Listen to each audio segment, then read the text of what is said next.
নারী শক্তি। লেখক বিনোবা। অনুবাদক অলকা সেনগুপ্ত এবং পরমেশ বসু। অধ্যায় দৈহিক বলের নিষ্ফলতা।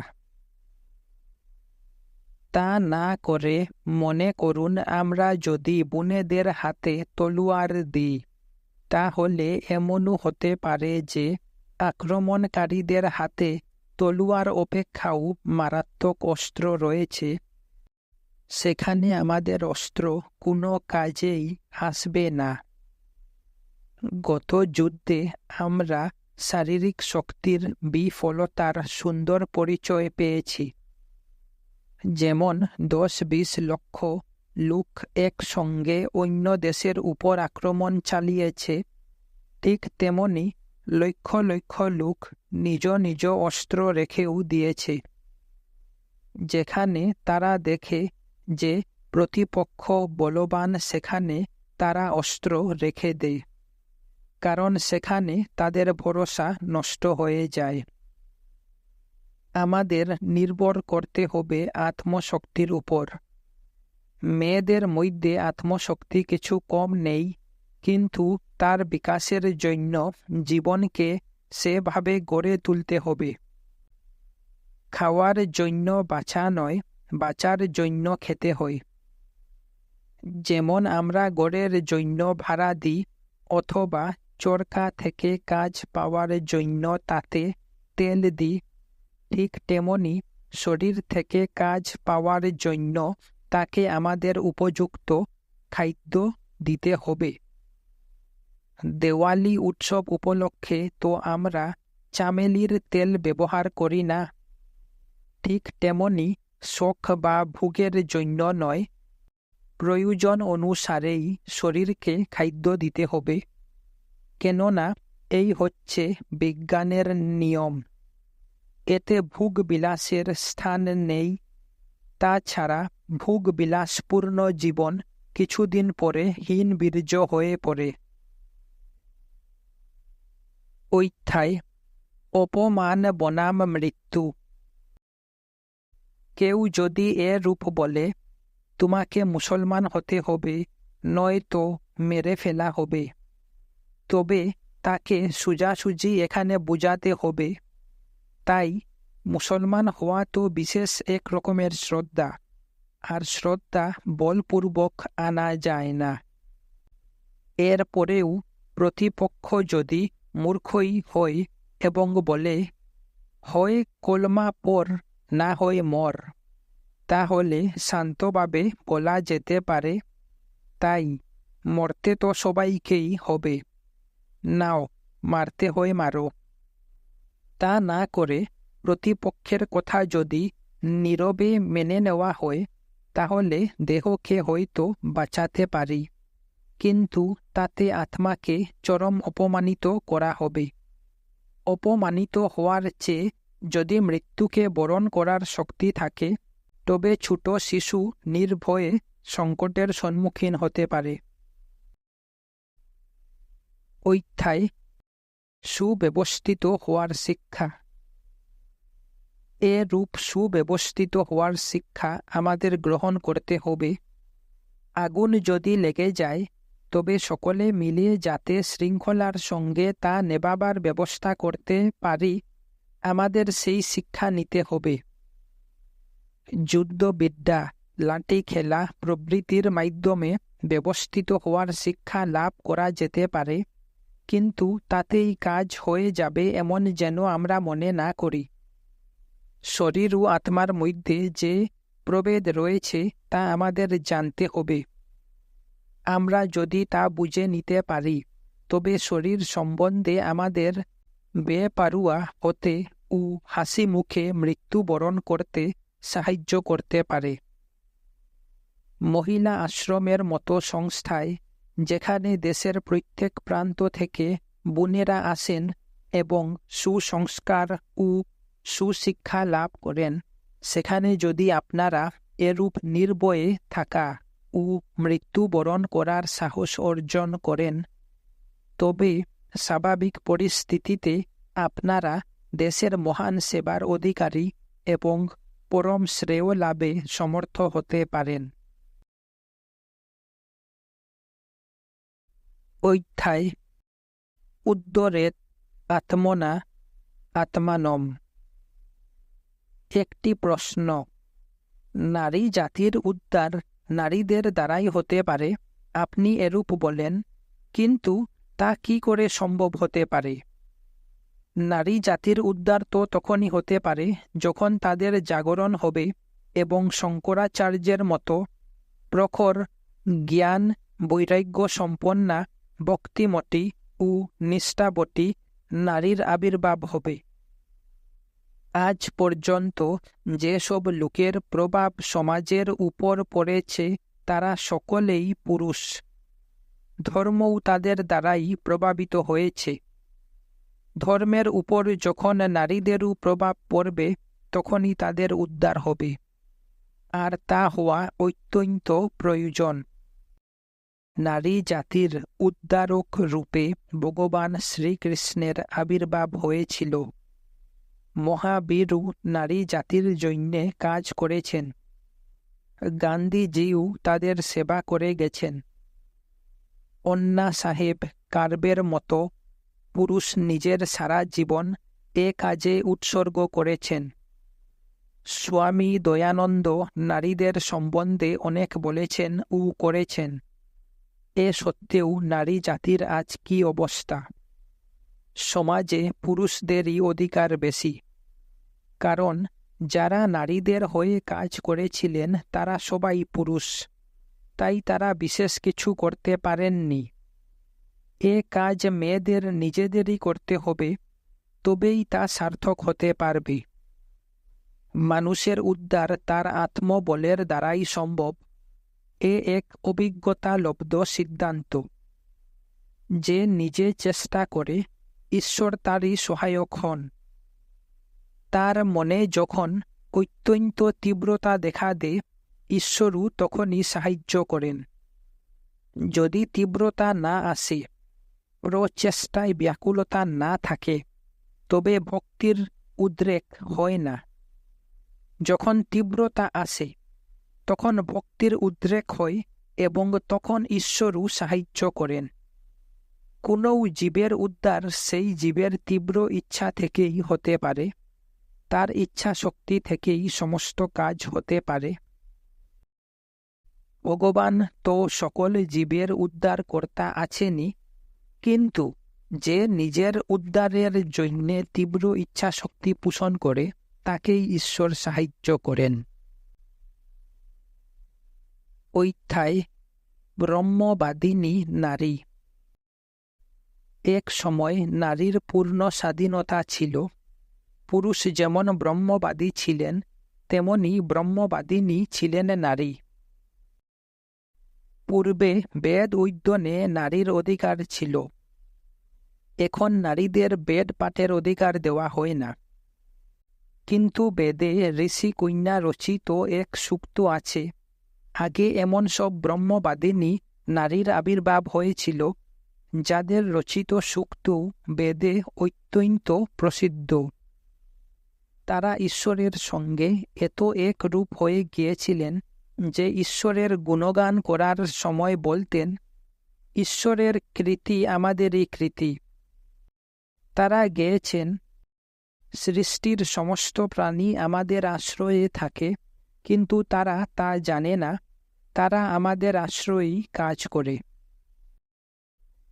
ঈশ্বরের সঙ্গে একরূপ হয়ে ঈশ্বরের সর্বময় কর্তৃত্ব স্বীকার করে নিয়ে এক নারী বর্ণনা করেছেন, আমি যাকে বড় করতে চাই তাকে বড় করি, যাকে ঋষি করতে চাই তাকে ঋষি করি। ঈশ্বরের কর্তব্য আমার কর্তব্য। ঈশ্বরের রূপ গ্রহণ করে এ কথা বলা হয়েছে। অধ্যায় আজ নারীর স্বাধীন সত্তা লুপ্ত।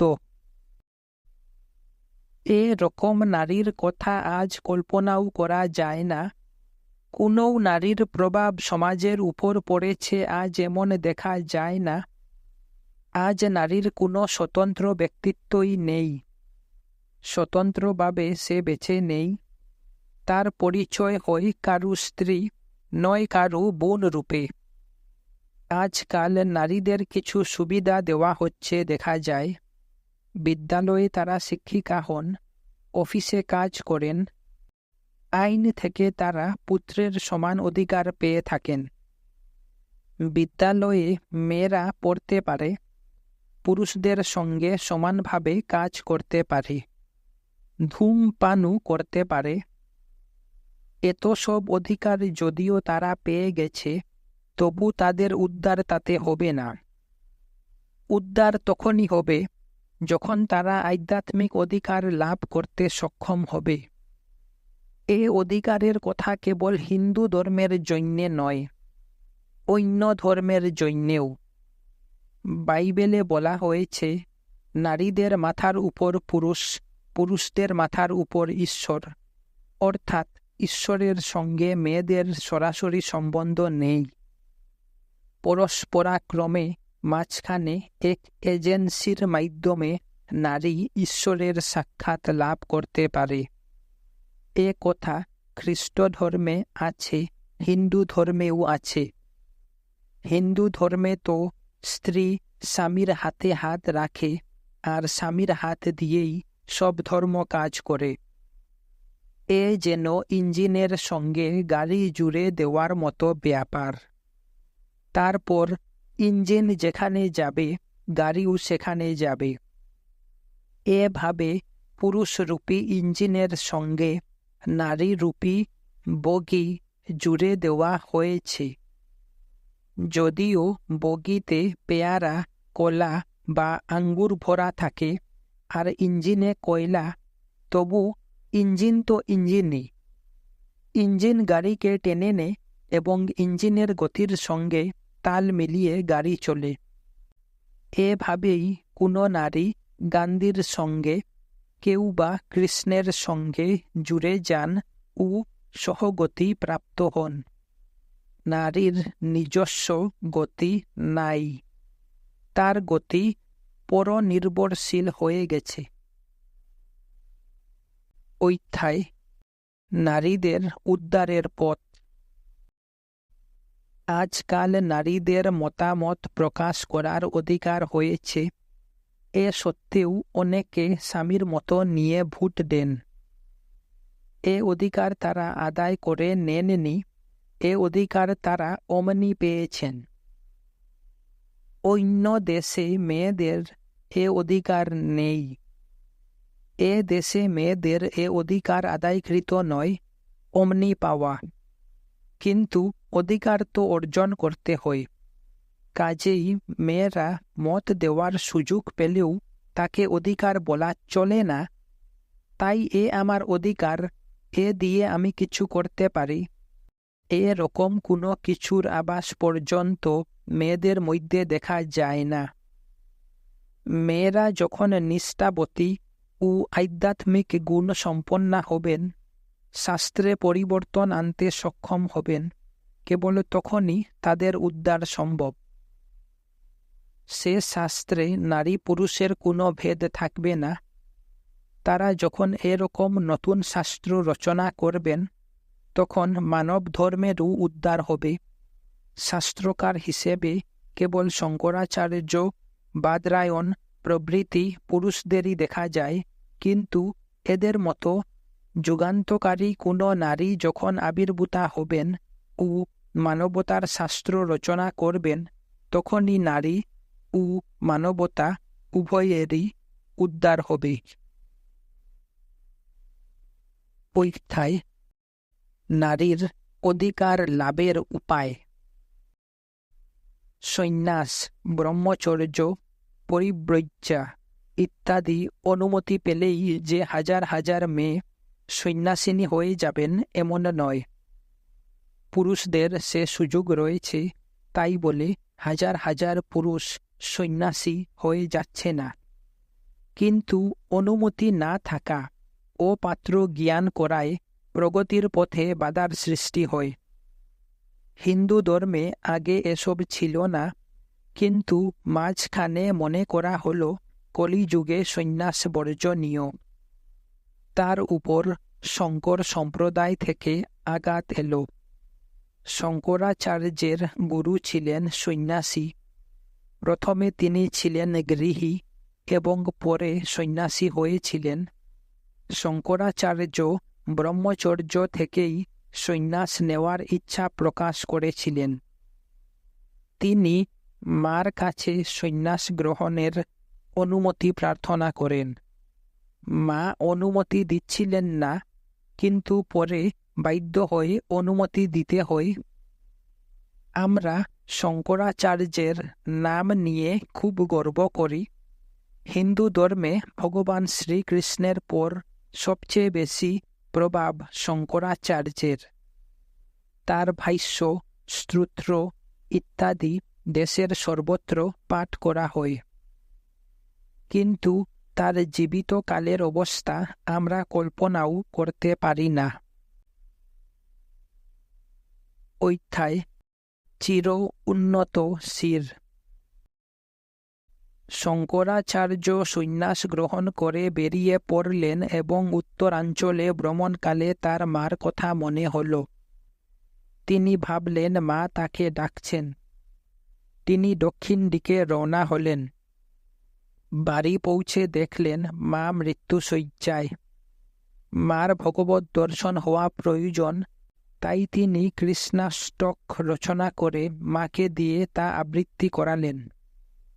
কথিত আছে যে সর্বশেষ পংক্তির আবৃত্তি শেষ হতেই মা ঈশ্বর দর্শন লাভ করেছিলেন। মা নিজের ছেলেকে সন্ন্যাস গ্রহণের অনুমতি দিয়েছিলেন, কিন্তু কলিযুগে সন্ন্যাস বর্জনীয় বলে ধরা হয়েছিল। তাই সমাজের পক্ষ থেকে, অর্থাৎ নাম্বুদ্রি ব্রাহ্মণ সমাজ থেকে তাকে এক ঘরে করা হয়েছিল। যেমন পাপের পক্ষ থেকে টলস্টয়কে এক ঘরে করা হয়েছিল, বা গান্ধীজিকে হিন্দুর শত্রু মনে করে হত্যা করা হয়েছিল। যা হোক, সমাজ বহিষ্কৃত বলে শঙ্করাচার্যের মাকে শ্মশানে নিয়ে যাওয়ার জন্য ব্রাহ্মণ সমাজের কেউ এলো না। অন্যদিকে জাতিভেদের দরুন অন্য জাতির লোকও আসতে পারল না। তখন শঙ্করাচার্য অস্ত্রের সাহায্যে সব দেহকে 3 খণ্ড করে এক এক খণ্ড নিয়ে গিয়ে দাহ করলেন। তিনি মহাজ্ঞানী ছিলেন, এমন অবস্থায় পরেও তিনি টলেননি। তিনি ক্ষমা চাইলে ব্রাহ্মণেরা হয়তো শ্মশান যাত্রার জন্য সাহায্য করতে আসতেন, কিন্তু তিনি ক্ষমা ভিক্ষা করেননি। অধ্যায় অধিকার লাভের উপায়। আজ শঙ্করাচার্যের এত সম্মান যে নাম্বুদ্রি ব্রাহ্মণ সম্প্রদায় তার স্মৃতি রক্ষার উদ্দেশ্যে দাহের আগে শবের উপর 3টি আঁচড় কেটে দেয়। কিন্তু সে যুগে সমাজ এত কঠোর ছিল যে মৃতদেহ শ্মশানে নিয়ে যাওয়ার জন্য কেউ আসেনি। এ সত্ত্বেও শঙ্করাচার্য সমাজের উপর কোনো দোষারোপ করেননি। তার রচিত গ্রন্থগুলিতে এ সম্বন্ধে কোথাও কোনো ইঙ্গিত পর্যন্ত নেই। উত্তম শঙ্করের লক্ষণই এমন। সন্ন্যাসে অধিকার লাভের জন্য শঙ্করাচার্যকে এত সব করতে হয়েছিল। এক একটি অধিকার এভাবেই অর্জন করতে হয়। অধ্যায় নারী পুরুষের সমান অধিকার। নারী পুরুষের সমান অধিকারও এভাবেই লাভ করতে হবে। মেয়েরা যদি পুরুষদের মতো ধূমপান করতে চায়, তবে সেই অধিকার তারা সহজেই পেতে পারে। কিন্তু তারা যদি সন্ন্যাস, ব্রহ্মচর্য, পরিব্রজ্যা বা মোক্ষের অধিকার লাভ করতে চায়, তাহলে কোনো জ্ঞানবতী, প্রখর বৈরাগ্য সম্পন্না নারীর আবির্ভাব হলে তবেই তা সম্ভব হবে। গান্ধীজির দান বা অন্য কারু দান থেকে তাদের সে অধিকার লাভ হবে না। যখন শঙ্করাচার্যের সমপর্যায়ের ত্যাগ বৈরাগ্য সম্পন্ন কোনো নারী আবির্ভূতা হবেন, তখনই তাদের সে অধিকার লাভ হবে। অধ্যায় মাতৃশক্তির মহত্ব। জীবিকা অর্জনের জন্য যাদের শরীর আশ্রমের উপর নির্ভর করতে হয়, তাদের আমরা নীচ বলে মনে করি। তাদের কোনো ছুটি নেই। মেথরকে যদি একদিনের জন্যও ছুটি দেওয়া হয়, তবে সমস্ত অঞ্চল দুর্গন্ধে ভরে যাবে। এতখানি উপকার যারা করে, তাদের আমরা নীচ ভাবি। পরিচ্ছন্ন থাকার জন্য আমরা তাদের এক টুকরো সাবান পর্যন্ত দিই না। তাদের কোনো ইজ্জত নেই, প্রতিষ্ঠা নেই, সম্মান নেই। মেথর কি? মেথর মানে মেহত্তর, মানে মহত্তর। এমন যারা শ্রেষ্ঠ, তাদেরই আমরা নীচ বলি। শ্রেষ্ঠকে তো এভাবে নীচ বলে মনে করি, আবার নিজের মাকেও নীচ বলে মনে করি। অধ্যায় মার গৌরব। শাস্ত্র বলে 10 জন উপাধ্যায়ের সমান একজন শিক্ষক, 100 শিক্ষকের সমান একজন পিতা, আর সহস্র পিতার চেয়েও বড় মা। মার এত গৌরব শাস্ত্রে কীর্তিত হয়েছে, এ হচ্ছে শাস্ত্রের কথা। কিন্তু ব্যবহারিক জীবনে আমরা নারীদের হীন মনে করি। মেয়েরা যদি খেতে কাজ করে, তবে তাদের আমরা কম মজুরি দিই, কিন্তু তাদের তো বেশি মজুরি দেওয়া উচিত। কারণ ঘর সংসারের সমস্ত কাজও তাদের করতে হয়। শিশুদের লালন পালন করতে হয়, তবু পারিশ্রমিক বেশি তো দেওয়াই হয় না, সমানও দেওয়া হয় না। সব ক্ষেত্রেই নারীর শ্রম মূল্য কম, আর তাকে বোঝা স্বরূপ মনে করা হয়। মেয়েরা দিন রাত কাজ করে, তবু তাদের বোঝা স্বরূপ মনে করা হয়। এর কারণ সমাজে শ্রমেরই প্রতিষ্ঠা নেই। লোকে বলে মেয়েরা উৎপাদনের কাজ করে না, তারা কেবল রান্নার কাজ করে। রান্না যে কি কাজ তা আমরা বুঝি না। রান্না যদি উৎপাদনের কাজ না হয়, তবে ছুতারের কাজ কি উৎপাদনের কাজ? ছুতার কি করে? কাঠ থেকে নতুন নতুন জিনিস তৈরি করে। ঠিক তেমনি মেয়েরাও আটা থেকে রুটি তৈরি করে। আর যদি একমাত্র নতুন জিনিস সৃষ্টির নামই উৎপাদন হয়, তাহলে তো ব্রহ্মা ছাড়া আর কেউই উৎপাদক নয়। কৃষক ঈশ্বর সৃষ্ট বীজ জমিতে বপন করে, আর তার বহুগুণ বেশি যে শস্য সে ফিরে পায়, তা তো ঈশ্বরেরই সৃষ্টি। কাঠের চেয়ার করা, চামড়ার জুতা তৈরি করা প্রভৃতি সবই এক জিনিসকে অন্য জিনিসে রূপান্তরিত করা। আমরা নতুন জিনিস সৃষ্টি করতে পারি না। আমরা নিজেরাই সৃষ্ট। আমরা কৃতি, কর্তা নই। কাঠের চেয়ার বানানো যেমন কাঠের রূপান্তর, তেমনি গমের আটা, আটার রুটি বানানো গমের রূপান্তর। একে কি তখনই আমরা উৎপাদন বলে বুঝব, যখন মা বোনেরা বলবেন, আমাদের যদি রোজ এত করে মজুরি দাও, তবেই আমরা রুটি বানাবো। অধ্যায় মার সেবা। মা সন্তানদের সেবায় দিন রাত অতিবাহিত করেন। কেউ যদি তার সেবার রিপোর্ট চায়, তবে মা কি রিপোর্ট দেবেন? মা এত সেবা করেন যে তার কোনো রিপোর্ট দেওয়া সম্ভব নয়। তিনি এই কয়টি কথায় রিপোর্ট দিয়ে দেবেন, আমি তো কোনো সেবাই করিনি। মার রিপোর্ট এত ছোট কেন? এর কারণ আছে। মার অন্তরে সন্তানের জন্য এত প্রেম ভাব থাকে যে সন্তানের জন্য সব কিছু করেও তার মনে হয় কিছুই করা হয়নি। সেবা করতে গিয়ে তাকে কিছু কম কষ্ট সহ্য করতে হয় না। কিন্তু সে কষ্ট তার কাছে কষ্ট বলে মনে হয় না। আমরাও যদি আমাদের সামনে কোনো মহৎ কল্পনা রেখে কাজ করতে থাকি, তবে এখনও কিছু করিনি এরকমই আমাদের মনে হবে। ইন্দ্রিয় নিগ্রহ করতে হবে এরকম এক বাক্য যদি আমাদের সামনে থাকে, তবে কেবল হিসেব করতে থাকব যে এতদিন গেল অথচ কোনো ফল দেখা যাচ্ছে না।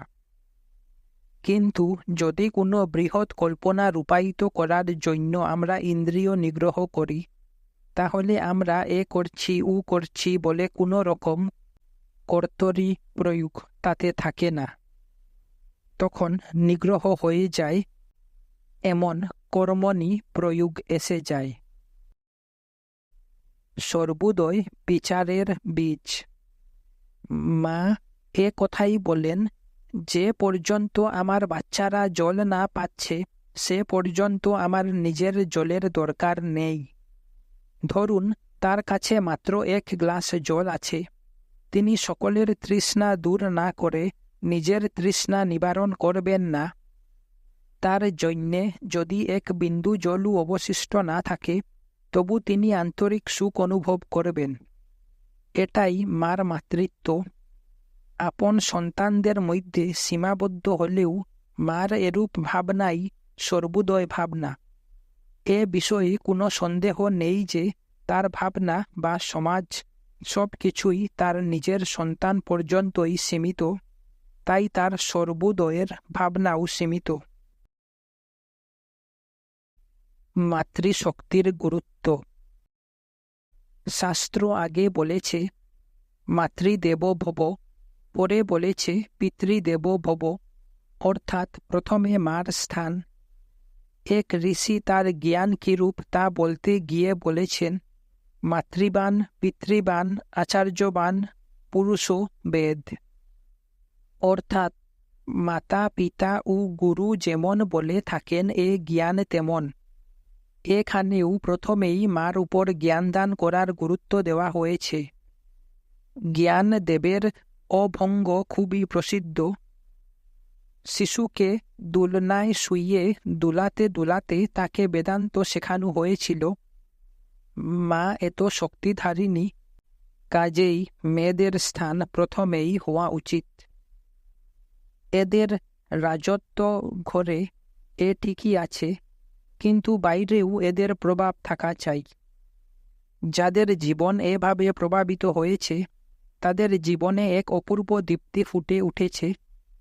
শিবাজি, সানে গুরুজি এরা শৈশবে মার কাছে থেকেই জ্ঞান লাভ করেছিলেন, আর তা সারা জীবনের জন্য তাদের হৃদয়ে বাসা করে নিয়েছিল।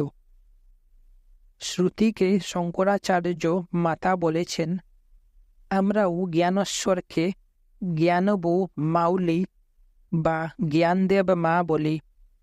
মারাঠিতে গুরুকেও মাউলি বা মা বলা হয়। জ্ঞানদেব তো আরও এগিয়ে গেছেন। যেখানে সংসারের আসক্তি শিথিল হবে সেখানে আত্মা মার সাক্ষাৎ লাভ হবে। অধ্যায় গ্রামের মা হতে হবে। ঘরে প্রেমের যে পরিবেশ থাকে গ্রামেও সে পরিবেশ সৃষ্টি করা যেতে পারে। আমি বোনদের বলতে চাই যে তারা যদি গ্রামের মা হতে পারেন তাহলে গ্রাম গোকুলে পরিণত হয়ে যাবে। তাহলে এই পৃথিবীতে বৈকুণ্ঠের প্রতিষ্ঠা হবে। যেখানে প্রেম সেখানেই বৈকুণ্ঠ। বৈকুণ্ঠ কোনো একটি বিশেষ স্থান নেই, তা কেবল কৈলাসেই নয়, আমাদের এখানেও আছে। গ্রামে যদি প্রেমপূর্ণ আবহাওয়ার সৃষ্টি হয় তবে সকলের জীবন পবিত্র হবে এবং গ্রাম গোকুলে পরিণত হবে। মেয়েরা এ কথা সহজে বুঝতে পারবেন। এ কথা বুঝে নিতে তাদের একটু অসুবিধা হবে না, কিন্তু তাদের তো সভায়ও আসতে দেওয়া হয় না। পর্দার আড়ালে কয়েদির মতো তাদের আটকে রাখা হয়। এর ফলে এই দাঁড়ায় যে তাদের মন সংকীর্ণ হয়ে যায়। বস্তুত পক্ষে তাদের মন ছোট হয় না, কিন্তু ঘরের সংকুচিত পরিবেশে থাকার দরুন তারা কেবল নিজেদের ছেলেপুলের কথাই ভাবেন। মায়েদের কাজ যখন জ্ঞানদীপ্ত হবে, তখন আর এ অবস্থা থাকবে না। নারী ও পুরুষ যদি একসঙ্গে অগ্রসর হয়, তবেই সমাজের গাড়ি চলবে। দুইয়ের মুখ্যের অধিকার সমান, মুখ্যে জ্ঞানে, বিজ্ঞানে এবং যদি চান তো ধন সম্পদেও মেয়েদের অধিকার থাকা উচিত। নারী ও পুরুষের উভয়েরই সমান অধিকার হওয়া চাই। মেয়েদের যথার্থ জ্ঞান লাভ হলে তাতে সমগ্র সমাজ যত নিরাপদ হবে, এমন আর অন্য কিছুতে হবে না।